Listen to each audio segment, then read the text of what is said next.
I want to take you into the future of energy and transportation. And when I say future, I don't mean 50 years from now. I mean 5 years, 15 years from now. But before I do that, I want to take you into the past. This is New York City, 1900, Easter Parade. We used horses for thousands of years as our main means of transportation, we human beings. There is one car in this picture. Can anyone see the one car in that picture?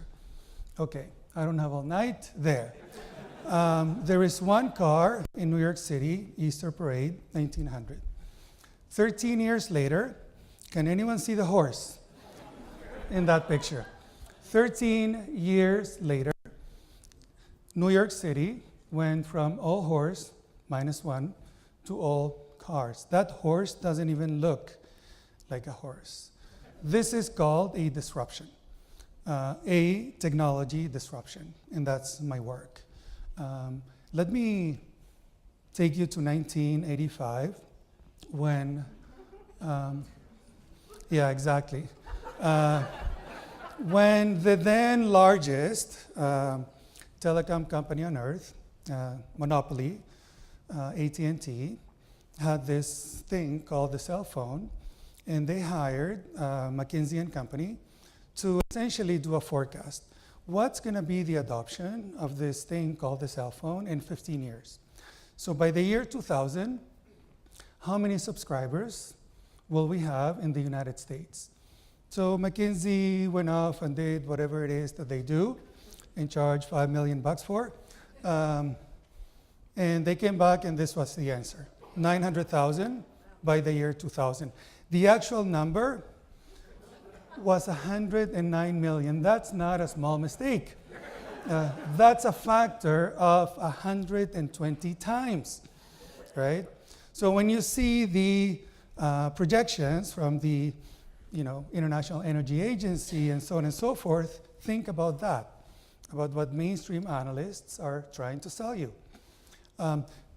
By being disrupted, AT&T not only, its landline business went down, but also it missed out on some of the biggest legal market opportunities of the 21st century. If you just look at the top 15 listed companies, internet and mobile, essentially that's $2.4 trillion in market valuation.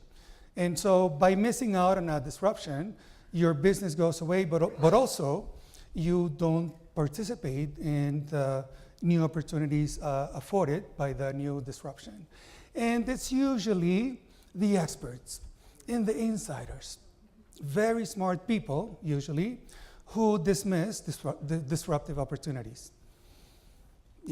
Why would anyone, 10 years ago, why would anyone buy the iPhone, the $600 iPhone, when they could buy the $100 Nokia, right? Didn't make sense. So, these are very smart people. The internet, let's not make a big deal out of that. So part of my work, and again, and again, and again, should I even talk about Kodak? No? Some of you don't even know what that is, right? The year 2000 was a record year in photography worldwide. Record revenues, record profits, record number of print photos. And 12 years later, they were bankrupt. 12 years later. And if anybody had stood up there in 2000 and said, there's this thing called the digital camera, which, by the way, Kodak invented. Yeah, so it's not like they didn't know what was coming, right? So that's another disruption.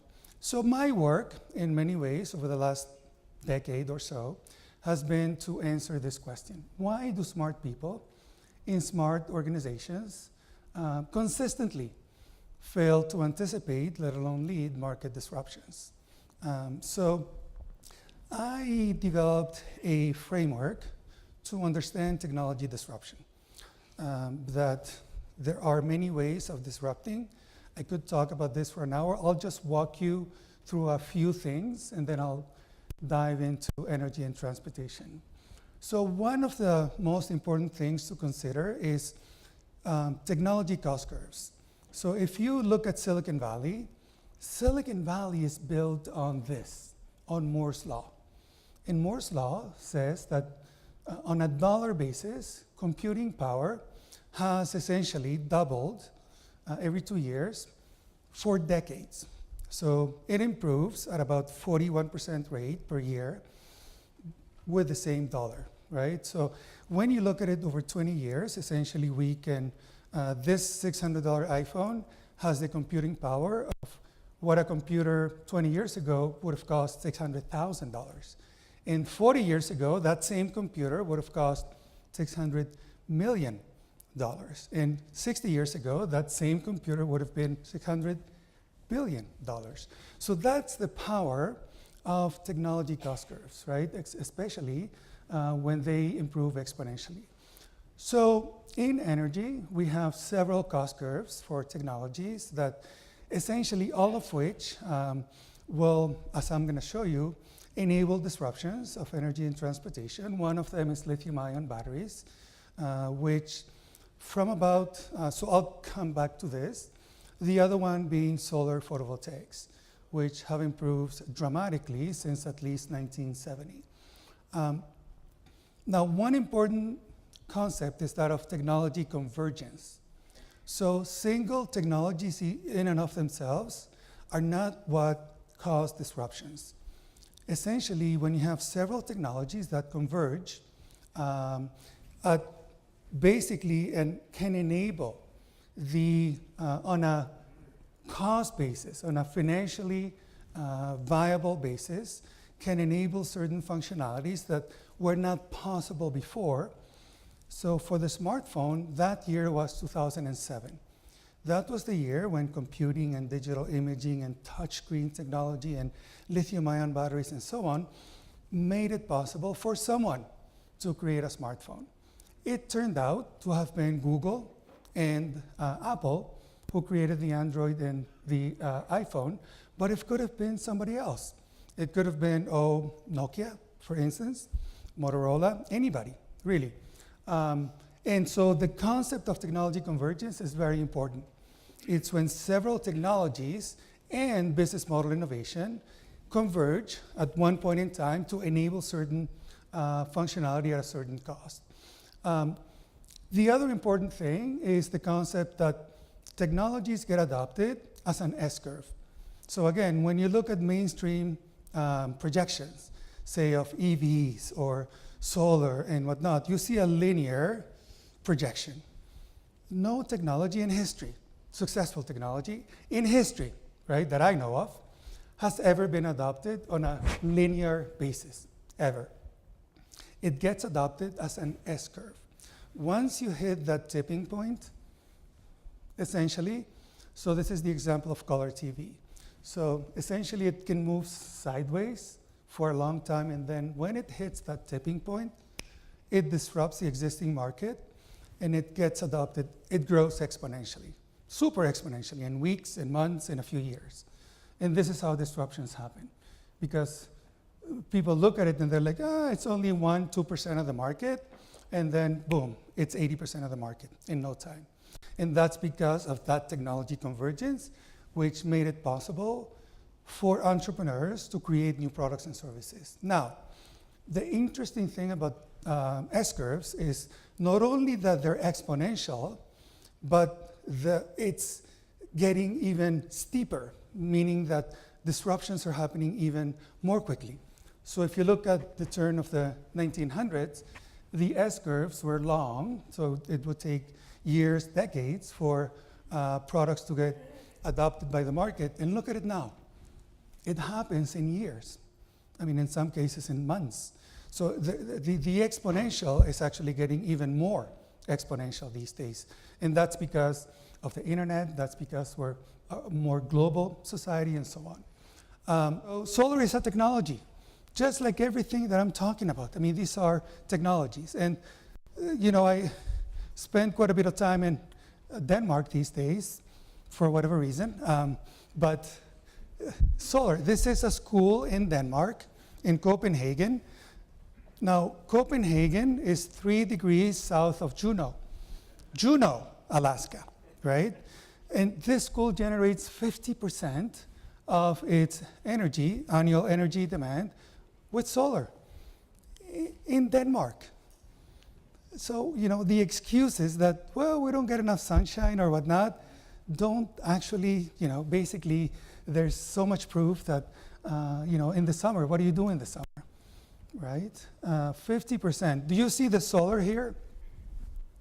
Where's the solar? Huh? It's the walls. It's the walls, essentially. It's integrated. It's the walls. That's the solar. The whole building is one solar power plant. It's beautiful, isn't it? Yeah. So, it doesn't matter if you're in Alaska. Solar works. And it's very cheap. Since the year 1970, in 1970 it was $100 per watt, and now it's 30 cents. That's a 300-time improvement. It's gone down by about 11.5% every year since 1970. And every year, essentially, the propaganda is, so it can't possibly go down further. Guess what happens? It keeps going down further without breakthroughs. This is just the cost curve of solar. And despite all the, hoo-ha and all the negative press and all that, solar, the installed base, has doubled every 2 years since the year 2000. This is on a global basis. That is basically a growth compounded of 40% per year. Doubled every 2 years since the year 2000. Now, solar is about 1.5% of generation. So remember that little internal combustion engine automobile in the middle of that street in New York? It's about 1%, 1.5%. Now, if it keeps doubling, and it's doubling every 2 years, how many years until solar is 100% of the world's generation of energy? Let's do the numbers. So 1.5%, let's double it every two years. 3%, one doubling, 6, 12%, 24, 48, 96. 6 doublings. Say I'm wrong by a couple of years. 7 doublings, that is 14 years. So essentially, by 2030 or so, solar, if it keeps growing like this, and remember, S-curves, right? Exponential. It's going to be 100% of the world's energy generation. Whoa, right?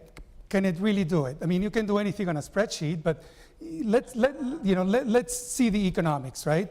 Let's do the trends in conventional energy versus solar. All of conventional energy, nukes and gas and coal and so on, have gone up by about 6 to 16 times since the year 1970. 6 to 16 times up, while solar has gone down by 300 times, right? So when you put that together, since 1970, solar has improved by about 5,000 times versus petroleum and natural gas, by about 1,800 times versus coal. And again, did I say solar PV is a technology? It's going to keep going down. So, we've talked about this thing called grid parity, right? And grid parity is the point at which solar on the rooftop is as cheap, or the same rate, or even cheaper than what we pay the utility. And it's important, according to Deutsche Bank, by the end of this year, 2017, solar will be at or below grid parity in 80% of global markets. That is not bad for an industry in crisis, right? 80% of world markets, solar will be at or below utility rates. So it's just a matter of economics. It's going to happen, right? And what a lot of folks are not talking about is that companies are going solar because it makes economic sense. So according to PwC, 69% of corporations are actively pursuing solar because it's cheap, right? It doesn't mean that they're going to buy it now, but at least it's in the consideration set. And companies like Apple are going 100%, and Facebook, and Amazon, and IKEA, and so on. Why? Because it makes economic sense. Because when you're Apple and you have data centers, your biggest cost in a data center is what? Energy. And can anyone say that they're going to give you the same rate for 25 years? No brainer, right? For Apple to go 100% solar. It makes total economic sense. And even, this is Mandalay Bay Casino, which essentially put up solar on all its rooftop that generates 25% of its energy. And they want to get off the grid. I mean, they want to basically buy in the open market because they're like, we can buy solar today, which is cheaper than, what we're paying the utility. And so because of this, because we are at grid parity in so many markets, the S-curve may actually accelerate. It may go way beyond the 40%. So I invented a new term, right? I call it God parity, not grid parity. Now, what is that? Essentially, when the cost of solar on your rooftop, unsubsidized, falls below the cost of transmission. So think about that. Cost of transmission, which is anywhere from 7 to 12 cents, anything that is centrally generated, right? Coal, nukes, you name it, whatever. Anything, even if they can generate at zero, which is not possible, but if they go to CERN, to Switzerland, and they bring that God particle, and they're able to generate at zero, when you add that 7 to 12 cents of transmission, you're still not going to be able to compete with self-generation. Does that make sense? That's what I call God parity. At that point, and this is just solar generation, solar plus storage, and so by 2020, in places like Colorado, you'll be able to generate unsubsidized solar at 4 cents. 4 cents on the rooftop. Central generation, boom, gone.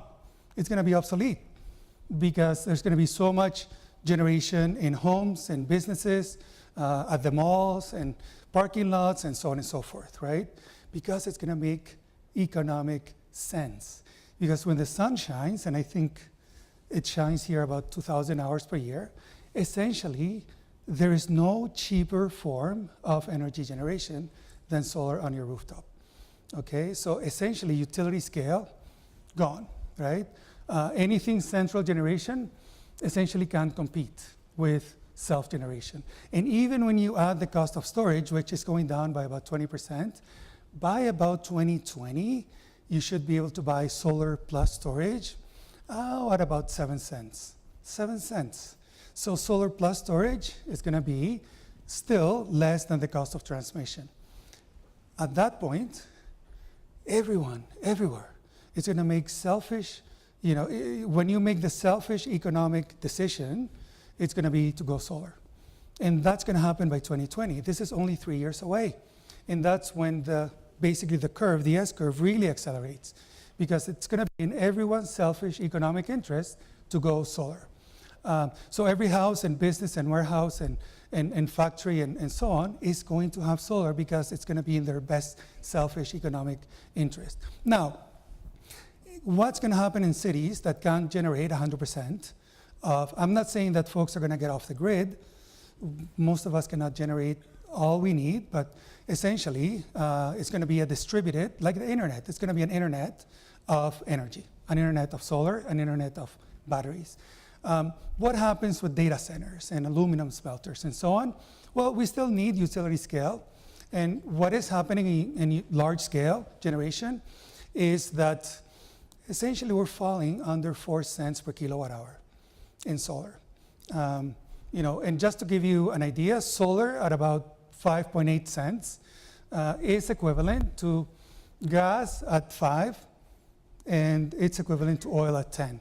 Good luck competing with solar, right? And that's at 4.8 cents. Now, we're way below that already. In fact, in Dubai, they announced that 3 cent solar, 2.99 cents. That's half of 5.8, right?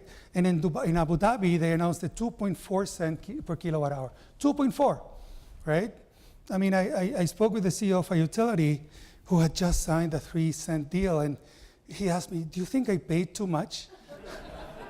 So now, no, hear me out. In 2009, I published a book called Solar Trillions, where I said that solar was going to be below 3.5 cents by 2020.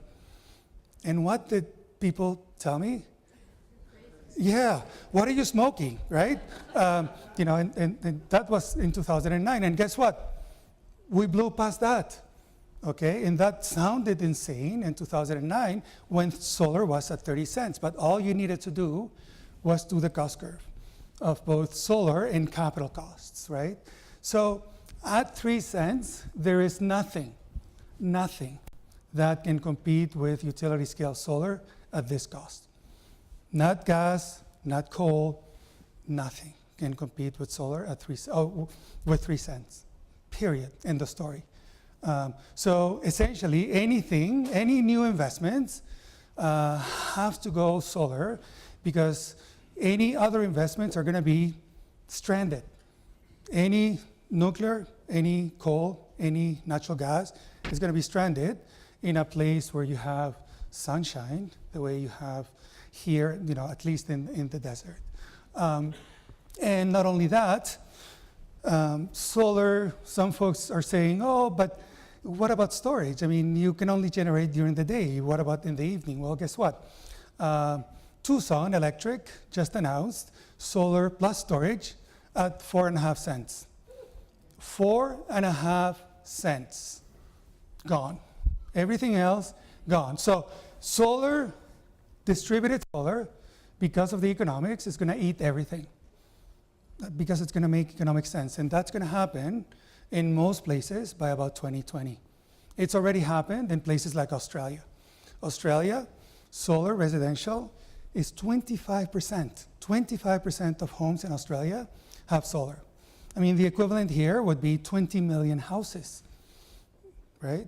Now, in Australia, transmission is 12 cents. Solar is 7 cents. So the concept of God parity, which again sounded crazy 3 years ago, is already here. I mean, it's already happening in some markets around the world. And of course, peakers are already obsolete. Peakers generate at 20 cents, 40 cents, 70 cents. And when solar plus storage is 4.5 cents, this is pure economics, right? It doesn't make sense to build peakers anymore. So let me wrap it up and let me go back to the future. It's 2017 and we're here. A lot of the technologies that I'm telling you about are still in the 1% to 2% or so market globally. In some countries like Germany, it's 50% or 30%. In Australia, residential, it's 25%. But globally, it's about 1%, 1.5%, which leads mainstream analysts say not going to happen anytime soon. But the economics are already here. I mean, the unsubsidized solar, the economics are already here. And this is not an energy transition. This is a technology disruption. And it's going to happen very, very, very quickly. And the tipping point is going to be about 2020 or so for both energy and transportation. Thank you.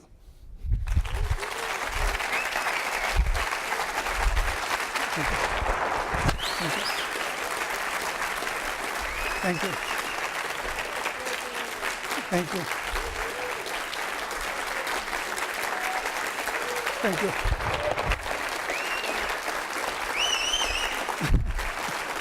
Thank you.